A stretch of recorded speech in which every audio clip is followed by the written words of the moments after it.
Let's talk about Ukraine, shall we? As I was saying earlier. Basically, just earlier this week, the UK committed £600 million in air defence capabilities. This included cutting-edge turrets that can shoot down Russian drones to support Ukraine through the winter. Over 1,000 UK-built air defence missiles were delivered, have been delivered since June. And on we go. Today, Roman Abramovich is being pressurised by Keir Starmer to hand over £2.5 billion from his sale of Chelsea Football Club, which of course he used to own. And what does Keir Starmer want to do with that money? He wants to hand it straight to Ukraine. As I say, I'm shallow and ignorant and stupid, and I don't really understand geopolitics and international pressures and all that. Maybe. Well, I kind of do. I do understand, that if we let Putin run rampant, run riot, the world would be in danger. But this has been some years now, and the amount of money the West, countries like Britain, are sending to Ukraine, I think it's becoming a matter for concern. And also, what really annoys me is that Starmer, people like that, the body politic, the Westminster bubble boys and girls, they don't seem to feel this is even an issue for debate. They assume that we're all going, oh, yeah, keep the money, go, here's my tax money, send it straight to Kiev. Maybe I could cut out the middleman and sort of write Zelensky a cheque. I'm just getting slightly uncomfortable about it. Do you think I'm alone? Right, let's talk a bit of geopolitics for a moment. Within our lifetime, Argentina marched into the Falklands, sovereign British territory. We went in there and repelled them and spanked them, rightfully so, with a little help from our friends. Saddam Hussein's Republican Guard marched into Kuwait, again, an illegal invasion of a sovereign state. It was the first Gulf War. Us and America put together a coalition, repelled them from Kuwait and spanked the Republican Guard as it retreated back to Baghdad. You cannot go marching your troops illegally into other sovereign states. Yep. But the big difference when Russia marched into Ukraine is that we've got weak, pathetic politicians throughout Europe. What should have happened on day one when Putin marched into Ukraine is we should have put a blank piece of paper in front of Zelensky and said, sign there, right, you're in NATO now, and then we put a coalition and we should have spanked Putin's troops all the way back to Moscow. But weak, pathetic politicians didn't do it because Putin's got nukes and they're scared of him. Yeah. That's the problem. If that would have happened, we wouldn't be having this conversation because it would have been done and dusted. But you got weak politicians here at the time, Johnson, weak and pathetic politicians in America at the time, sleepy Joe Biden, and that other bunch of European clowns, okay, who would not stand up to him. So that's why we are at where we're at. You have Starmer with his pathetic expression, the coalition of the willing, right? Yeah. They might be willing, but are they able? That's the question I ask. You need to be both. And he goes on, and this is why we have these stories repeatedly cropping up now. Abramovich, is he going to give the $2.5 billion back? He's already sanctioned by the UK. Yeah. So is Putin's mate? Is he going to give $2.5 billion back to the UK that he knows the UK then want to funnel through to Zelensky? Yeah. Is Abramovich going to do that? These politicians are so weak and they're so pathetic and they won't stand up to aggression. Sometimes the only thing that violent people understand is violence. I agree with you. And apart from Zelensky, our government is busy seizing Soviet assets all over the country, oligarchs' wealth and all that. Now, so they're taking other people's money on the principle that it's immoral money, and therefore we're taking it off you, and they're sending it to Ukraine. Well, I'm told by my legal friends that this is extremely dodgy.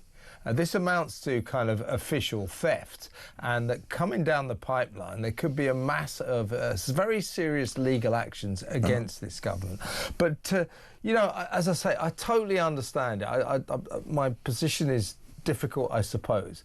I understand why we have to stop Putin. I understand we have to help Ukraine as much as possible. But I sense, talking to people around the country, that they're a bit sick of this knee-jerk handing over to virtually every penny we've got to Kiev, to the Ukraine.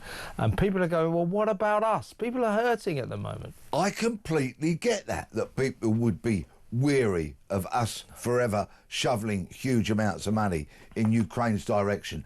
But none of this would need to have happened if we'd had strong politicians that had stood up to Putin in the first place. He wasn't going to nuke us. Putin knows that we've got enough of a nuclear arsenal between us and the Americans to wipe all of humanity off the face of the earth forever. He would not have done that. But, of course, he called the bluff of the weak and pathetic politicians, and they fell for it. And that's why this is such a mess, which is why it's costing us so much money. And I'm not a gambling man, but if I was, I would bet that Abramovich does not hand over 1 penny of that $2.5 billion that our government's saying, give it to us, Mr. Abramovich, give it to us. Oh, yeah, go on, Roman. Yeah, go right, on, Roman. I think that what they were hoping they could seize this money, but I think he squirreled it away and they can't seize it. So they're reduced to just urging him to hand that money over. I don't think he'll do that in a month of Sundays. But I do think it's kind of weird that if they do get their hands on this £2.5 billion, they're just going to immediately transfer it to Kiev. And if we had, let me ask you this, folks, as well. Let's get Peter's reaction too.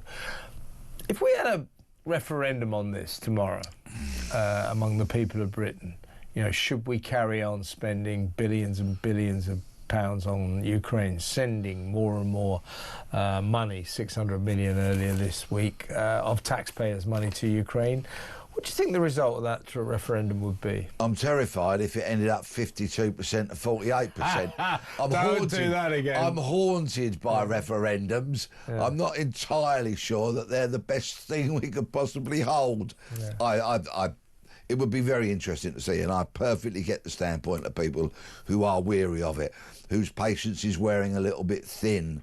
But the thing is, politicians, world leaders, should not be allowed to march into the sovereign states of others as they feel fit. We've got to have international law. And let me tell you, the Coalition of the Willing, which includes those well-known bellicose countries, France and Germany, and other, shall we say, not militarily inclined European countries. Yeah. At the moment, the point where Trump and Vance pull America out, which they will pretty damn soon, and it's all left to the Europeans. We'll have to put boots on the ground, maybe even.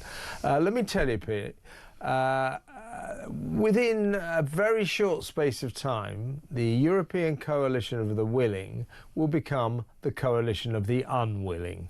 The idea that Germany, France, Britain, and all the rest of the European countries will hold a united front and put in loads of their soldiers and their money and their effort together without America, I think is a bit of a stretch. For the birds. Yeah. Completely for the birds. Yeah. We are most definitely beholden and indebted to the military and economic might of our great ally, the United States of America.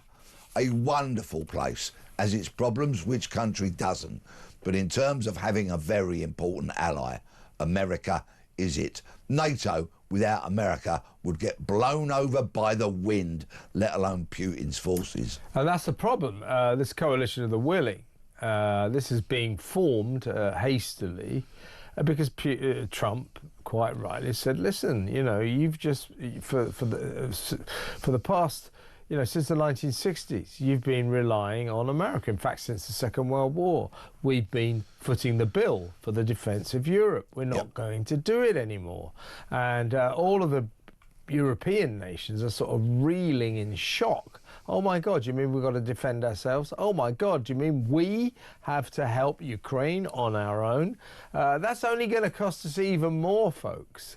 Let me know what you think we should do about Ukraine.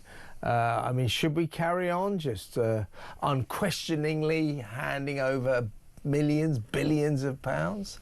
And do you think that Roman Abramovich, do you think his £2.5 billion will ever get to Kiev? Will the government get their hands on it? As I say, my suspicion is they thought they could seize it, but I suspect they can't. Let me know what you think about that. Should we carry on funding Ukraine? 034